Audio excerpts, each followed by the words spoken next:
ये कहानी एक ऐसी खूबसूरत लड़की की है जो वैलेंटाइन वीक में एक अनजान आदमी के साथ एक लिफ्ट में फंस जाती है। शुरू में तो ये सब बस एक इत्तेफाक लगता है और दोनों के बीच नज़दीकियाँ बढ़ने लगती हैं और वो लड़की भी उस आदमी को एक अच्छा इंसान मानने लगती है और बॉयफ्रेंड होने के बावजूद भी उस अनजान आदमी के बेहद करीब चली जाती है। लेकिन जैसे जैसे समय बीतने लगता है तो सिचुएशन बदलने लगती है और उस लड़की को पता चलता है कि यहाँ फंसना कोई इत्तेफाक नहीं था, बल्कि ये सब कुछ उस आदमी की सोची समझी साजिश थी और उसने इसे पाने के लिए इस घिनौने काम को अंजाम दिया। अब क्या ये लड़की यहाँ से जिंदा बच के जा पाएगी या नहीं, देखेंगे हम आज की इस पूरी कहानी में। तो कहानी की शुरुआत होती है जेनिफर नाम की एक मॉडर्न और खूबसूरत लड़की को दिखाते हुए, जो देर रात तक अपने ऑफिस में काम कर रही होती है क्योंकि अगले 3 दिनों के लिए ऑफिस बंद रहने वाला है और वैलेंटाइन वीक शुरू होने वाला है। इसलिए जेनिफर अपने बॉयफ्रेंड को सरप्राइज देने के लिए बहुत ही ज़्यादा एक्साइटेड है और आज रात वो अपने बॉयफ्रेंड से मिलने फ्लाइट से न्यूयॉर्क जाने वाली है। इसलिए उसके लिए एक ईमेल टाइप करने लगती है, लेकिन बाद में उसे सेंड नहीं करती क्योंकि वो पर्सनली उससे मिलकर उसे सरप्राइज देना चाहती है। अब अपना काम खत्म हो जाने के बाद वो निकलने वाली होती है तो निकलते समय वो अपने पर्स में कुछ कैंडीज रख लेती है और लिफ्ट की ओर बढ़ने लगती है। वहीं दूसरी तरफ हमें जॉन नाम के एक और आदमी को दिखाया जाता है और वो भी देर रात तक काम करके निकल रहा होता है और उसके हाथ में एक शैंपेन की बोतल भी होती है। फिर हम जेनिफर को देखते हैं जो लिफ्ट तक पहुंच चुकी होती है और अभी वो 49th फ्लोर पर होती है। तभी जॉन भी उस लिफ्ट में आता है और इस बीच जॉन जेनिफर से बात करने की कोशिश करता है तो जेनिफर भी उसकी बातों को सुनकर थोड़ा बहुत जवाब भी दे देती है, पर उसे देखकर लग रहा था कि वो उससे बात करने में बिल्कुल भी इंटरेस्टेड नहीं है। फिर जॉन लिफ्ट की दीवार पर बनी एक ड्राइंग जेनिफर को दिखाता है जो किसी ने बना रखी थी और जैसे ही जेनिफर उस तरफ देखती है तभी ये लिफ्ट अचानक रुक जाती है। इससे दोनों घबरा जाते हैं और समझ नहीं पाते हैं कि अचानक ये लिफ्ट कैसे रुक गई। इसके बाद जॉन लिफ्ट पर बने सारे बटन दबाने लगता है लेकिन कुछ नहीं होता। फिर जेनिफर के कहने पर अलार्म बटन दबाकर मैसेज देने की कोशिश करता है लेकिन कोई भी बटन काम नहीं कर रहा था। इसके बाद मदद के लिए दोनों कैमरे पर इशारे करने लगते हैं, पर वहां से भी उन्हें कोई जवाब नहीं आता क्योंकि सभी लोग उनसे पहले जा चुके थे और अब इस पूरी बिल्डिंग में उनके अलावा कोई भी नहीं है। और जेनिफर परेशान हो रही थी क्योंकि 1.5 घंटे में उसकी फ्लाइट है। जिसके बाद दोनों अपने फ़ोन चेक करते हैं तो किसी के भी फ़ोन में नेटवर्क नहीं था। अब यहाँ पर दोनों बुरी तरह से फंस चुके थे और कुछ भी नहीं कर पा रहे थे। तभी वो सोचने लगते हैं कि अब क्या करेंगे। इस तरह 15 मिनट बीत जाने के बाद ये लोग दरवाजे पर चिल्लाने लगते हैं, लेकिन उन्हें बाहर सुनने वाला कोई भी नहीं था और ना ही लिफ्ट के बाहर उनकी आवाज़ जा रही थी। फिर जेनिफर ज़्यादा परेशान होने लगती है क्योंकि कुछ समय और बीता तो उसकी फ्लाइट मिस हो जाएगी। ये सुनने के बाद जॉन कहता है कि अब शायद हमारे पास बस एक ही रास्ता है कि हम लिफ्ट के ऊपर से जाने की ट्राई करें। इसलिए जेनिफर अब जॉन के कंधे पर चढ़ जाती है और लिफ्ट के रूफ को तोड़ने की कोशिश करती है, इस होप में कि शायद ऊपर से कोई रास्ता खुल जाए, लेकिन उनकी सारी कोशिशें बेकार हो जाती हैं और इसी बीच जेनिफर के हाथ में चोट भी लग जाती है, जिसके बाद वो नीचे उतर जाती है। अब यहाँ पर उनका 1 घंटा बीत चुका होता है, इसलिए जेनिफर को अब एहसास हो जाता है कि उसकी फ्लाइट मिस हो चुकी है। तो वो बहुत निराश होने लगती है क्योंकि उसका सरप्राइज प्लान बेकार हो चुका था और ये देखकर जॉन थोड़ा मजाकिया बातें करने लगता है ताकि जेनिफर का मूड ठीक हो सके। फिर दोनों एक दूसरे को अपना नाम बताते हैं और बातें करने लगते हैं क्योंकि उन्होंने मान लिया था कि अब यहाँ से निकलने की हर कोशिश बेकार है। इसी बीच जेनिफर को प्यास लगने लगती है तो जॉन अपनी पानी की बोतल उसे दे देता है और मजाक भी करने लगता है कि अगर तुम चाहो तो हम शैंपेन की बोतल भी खोल सकते हैं। जेनिफर इस बात पर हंसती है और उसके बोतल से पानी पीती है। फिर बदले में जॉन को कुछ कैंडीज देती है। अब धीरे धीरे समय बीतता है और उन्हें यहाँ पर 4 घंटे बीत जाते हैं। अब जेनिफर बताती है कि उसे पेशाब लग रहा है, लेकिन यहाँ पेशाब करने के लिए कोई भी जगह नहीं है, इसलिए उसने बहुत देर से रोक कर रखा है और उसे शर्म भी आ रही है क्योंकि एक अनजान आदमी के सामने वो कैसे पेशाब करेगी। लेकिन जॉन उसे समझाता है कि शर्माने की कोई बात नहीं है, मैं प्रॉब्लम को समझ सकता हूँ, तुम चाहो तो मैं आंख बंद कर लूंगा, फिर तुम कोने में जाकर कर लेना। अब जेनिफर कर भी क्या सकती थी, तो वो एक कोने में जाकर पेशाब करने लगती है और जॉन से कहती है कि तुम अपनी आंखों के साथ साथ कान भी बंद करो ताकि कुछ सुन भी ना पाओ। तो जॉन ऐसा ही करता है और साथ ही गाना भी गाने लगता है ताकि बची कुची आवाज़ भी सुनाई ना दे। इससे जेनिफर और थोड़ा कंफर्टेबल होकर अपना काम कर लेती है। इसके बाद अब धीरे धीरे दोनों के बीच नज़दीकियाँ बढ़ने लगती है और वो अपने बारे में एक दूसरे को बताना शुरू कर देते हैं, जिस पर जेनिफर बताती है कि वो न्यूयॉर्क जाने वाली थी अपने एक्स बॉयफ्रेंड को सरप्राइज देने के लिए और उनका रिलेशन फिर से ठीक होने वाला था, लेकिन सब कुछ यहाँ फंसकर ख़राब हो गया। फिर जॉन कहता है कि उसके लिए काम ही सब कुछ है, इसलिए इस वीकेंड पर वो कुछ खास नहीं करने वाला था। और इस तरह वो बहुत देर तक बातचीत करने लगते हैं और समय के साथ साथ एक दूसरे से काफ़ी ज़्यादा कंफर्टेबल हो जाते हैं। इसके बाद जॉन अपनी शैंपेन की बोतल खोलता है और वो एक साथ शैंपेन पीते हैं। फिर टाइम पास करने के लिए दोनों एक दूसरे की ड्राइंग बनाने लगते हैं। इस बीच जॉन कहता है कि मैंने पहले भी तुम्हें ऑफिस में कई बार देखा है, लेकिन कभी भी बात करने की कोशिश नहीं की। मुझे लगा कि मेरी बातों से तुम्हें अच्छा लगेगा या बुरा, इसलिए कभी भी बात नहीं की। ये सुनकर जेनिफर मुस्कुराती है और कहती है कि कोई बात नहीं, पर तुम्हें बताना चाहिए था कि तुम यहाँ पर काम करते हो। अब पेंटिंग कंप्लीट हो जाने के बाद दोनों एक दूसरे को दिखाते हैं तो जेनिफर की ड्राइंग बहुत फनी होती है, जबकि जॉन ने उसकी ड्राइंग काफ़ी अच्छी और खूबसूरत बनाई होती है। इसलिए जेनिफर खुद की बनाई ड्राइंग के लिए जॉन से सॉरी कहती है और जॉन की बनी ड्राइंग लेकर एक तस्वीर खींच लेती है और कहती है कि अगर मैं यहाँ से जिंदा बची तो इसकी प्रोफाइल पिक्चर बना के रखूंगी।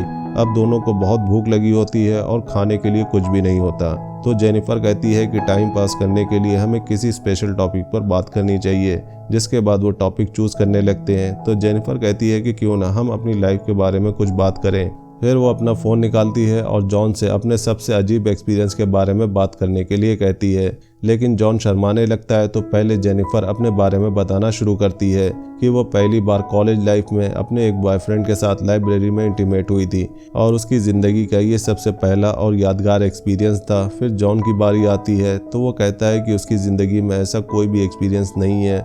इस पर जेनिफर कहती है कि कोई एक्सपीरियंस नहीं है तो तुम कुछ इंटरेस्टिंग सा भी बनाकर बोल सकते हो। इसके बाद जॉन बात बनाने लगता है कि मैं एक बार कार से जा रहा था, तभी एक लड़की ने लिफ्ट लेने के लिए मुझे बीच रास्ते पर रोक लिया, लेकिन कार में आते ही वो मुझे किस करने लगी और फिर धीरे धीरे मैंने अपनी कार को एक डांसिंग कार में बदल दिया।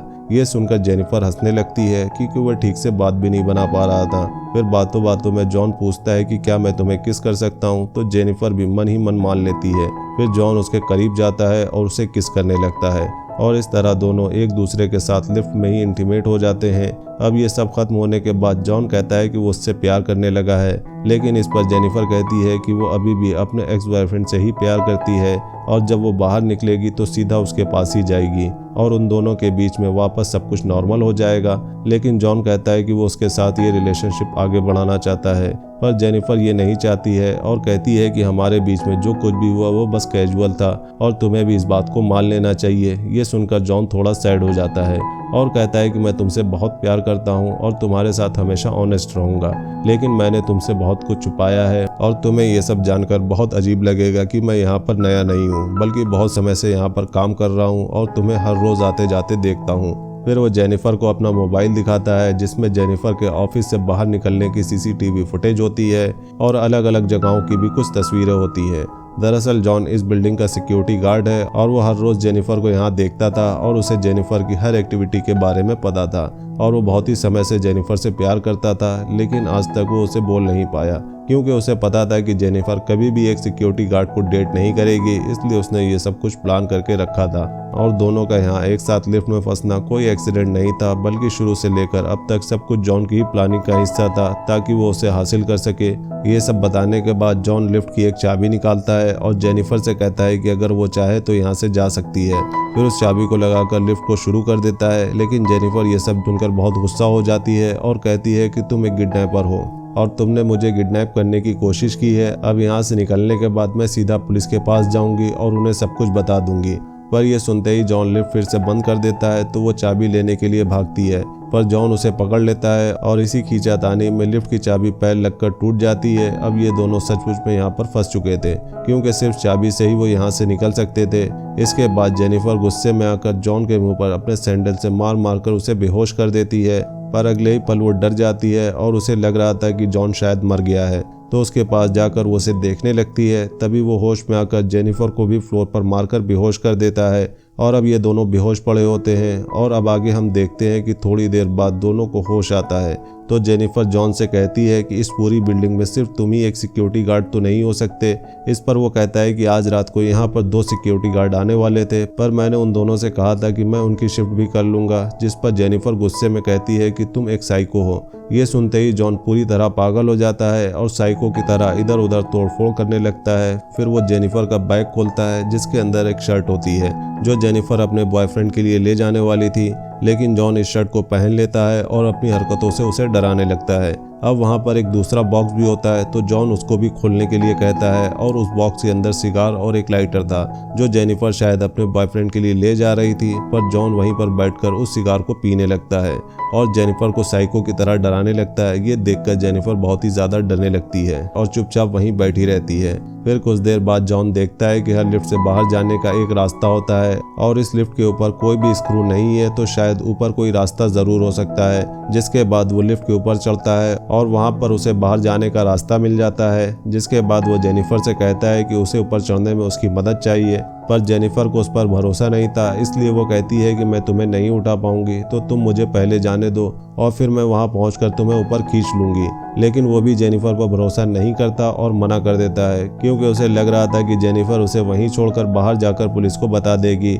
लेकिन वो थोड़ी सॉफ्ट होकर जॉन से बात करती है और वादा करती है कि वो बाहर जाकर पुलिस को कुछ भी नहीं बताएगी और यहाँ से निकलने के बाद वो दोनों एक नई शुरुआत करेंगे। अब इस बात पर जॉन को भरोसा हो जाता है और वो जेनिफर को ऊपर चढ़ा देता है और ऊपर चढ़कर जेनिफर को सीढ़ी दिखाई देने लगती है। तो जॉन कहता है कि अब मुझे ऊपर खींच लो, लेकिन जेनिफर उसे धोखा दे देती है और उसे बाहर नहीं निकालती। इसके बाद वो लिफ्ट के साथ लगी सीढ़ी से चढ़ते हुए बाहर की तरफ जाने लगती है और ये देखकर जॉन एकदम गुस्से से पागल होने लगता है और फिर वो भी कपड़ों की रस्सी बनाकर उस लिफ्ट से बाहर निकल आता है और उस सीढ़ी से जेनिफर की तरफ जाने लगता है। उधर जेनिफर किसी तरह आगे जाकर एक डोर से बाहर निकलने ही वाली होती है कि तभी जॉन वहां जल्दी से पहुंचकर उसे नीचे से खींच लेता है, जिससे दोनों सीधा नीचे आकर वापस लिफ्ट में गिर जाते हैं और वहीं पर बेहोश हो जाते हैं। और थोड़ी देर बाद जब जेनिफर को होश आता है तो वो कुछ कागज जलाने लगती है ताकि वहां पर फायर अलार्म बज जाए और फायर डिपार्टमेंट वाले आकर उसे बचा ले। इतने में जॉन को भी होश आने लगता है, जिस पर जेनिफर उसे मारकर फिर से गिरा देती है और फिर कपड़ों से उसके हाथ बांध देती है। वो चिल्लाने लगता है, पर जेनिफर सिगार कटर लेती है और उसके बेबी कॉर्न को काटने वाली होती है। ये देखकर जॉन डर के मारे चिल्लाने लगता है, तो उसे तड़पता देखकर जेनिफर रुक जाती है। इसके बाद वो ऐसा ना करके अपना मोबाइल फ़ोन निकालती है और जॉन के कन्फेशन को रिकॉर्ड करने लगती है, जिसमें वो सब कुछ बताता है कि वो किस तरह एक एक प्लान करके जेनिफर को लाकर इस लिफ्ट में फंसाने की कोशिश की और फिर अपने बारे में भी बताता है कि वो पहले एक जेल का कैदी था और फिर यहाँ आकर काम करने लगा। तो जेनिफर उसे अच्छी लगने लगी, इसलिए जेनिफर को हासिल करने के लिए उसने लिफ्ट को जानबूझकर बंद कर दिया। अब कुछ देर बाद हम देखते हैं कि एडी नाम का एक दूसरा सिक्योरिटी गार्ड अपनी गर्लफ्रेंड के साथ उस बिल्डिंग में आता है और जॉन को पुकारते हुए ढूंढने लगता है, क्योंकि उसे पता था कि वैलेंटाइन वीकेंड पर जॉन सिक्योरिटी शिफ्ट के लिए बिल्डिंग में ही रहेगा। लेकिन तभी वहां मॉनिटर पर देखता है कि लिफ्ट में 2 लोग फंसे हुए हैं और ये देखकर वो भागते हुए उनकी मदद के लिए जाता है और लिफ्ट को बाहर से खोलने की कोशिश करता है, पर लिफ्ट फ्लोर से थोड़ा ऊपर फंसी हुई थी। तो जेनिफर एडी को मदद करने के लिए कहती है, पर जैसे ही एडी लिफ्ट नीचे लाने के लिए कुछ करने जाता है तो जॉन आकर जेनिफर को मार के हटा देता है। इसके बाद एडी जॉन को एक और चाबी देता है जिससे वो लिफ्ट को वापस चालू कर सके, पर जॉन कहता है कि चाबी काम नहीं कर रही है, तो क्या तुम अंदर आकर हेल्प कर सकते हो। और ये सुनकर हेल्प करने के लिए एडी जैसे ही लिफ्ट के अंदर जाता है तभी जॉन लिफ्ट को चालू करके उसका हाथ पकड़ लेता है, जिससे एडी वहीं पर फंसकर बहुत ही बेरहमी से मारा जाता है और जेनिफर ये देखकर चिल्लाने लगती है तो जॉन उसे भी मारकर बेहोश कर देता है। और फिर आगे हम देखते हैं कि जॉन जेनिफर को उठाकर एक कार की डिग्गी में ले जाकर बंद कर देता है। इसके बाद वो एडी की लाश को ठिकाने लगा देता है और फिर खुद को साफ करके अपने सिक्योरिटी यूनिफॉर्म पहनकर सीसीटीवी रूम में आता है और वहाँ की सारी फुटेज डिलीट करने लगता है।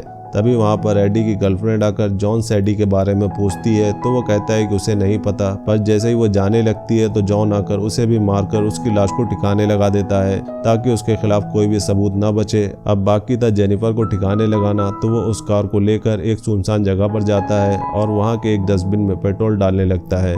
असल में वो यहाँ पर जेनिफर को जलाने का प्लान कर रहा था और फिर वो कार की डिग्गी खोलता है जहाँ पर जेनिफर मरने का नाटक कर रही होती है, पर जैसे ही जॉन घूमता है तभी वो बाहर आकर उस पर हमला कर देती है और फिर जल्दी से कार लेकर वहाँ से भागने लगती है। लेकिन कुछ दूर जाकर कार रोक लेती है और फिर तेजी से आकर कार से जॉन को ठोक देती है, जिससे जॉन डस्टबिन में गिर जाता है। इसके बाद वो उसके पास आती है जहाँ पर जॉन अधमरा होकर पड़ा हुआ था। अब जेनिफर उसके सामने सिगार जलाती है और फिर सिगार को डस्टबिन में फेंककर आग लगा देती है, जिससे वहीं पर जॉन की मौत हो जाती है और इसी सीन के साथ ये कहानी यहीं पर खत्म हो जाती है। तो ये थी इनटू द डार्क फिल्म की सारी कहानी। आपको ये कहानी कैसी लगी हमें कमेंट्स में ज़रूर बताइएगा। अगर मूवी का एक्सप्लेनेशन पसंद आया हो तो वीडियो को लाइक करिएगा और चैनल को सपोर्ट करने के लिए सब्सक्राइब करिएगा, ताकि हम आपके लिए ऐसे ही इंटरेस्टिंग मूवीज़ के एक्सप्लेनेशन लाते रहें। मिलते हैं नेक्स्ट मूवी एक्सप्लेनेशन वीडियो में, तब तक के लिए बाय बाय।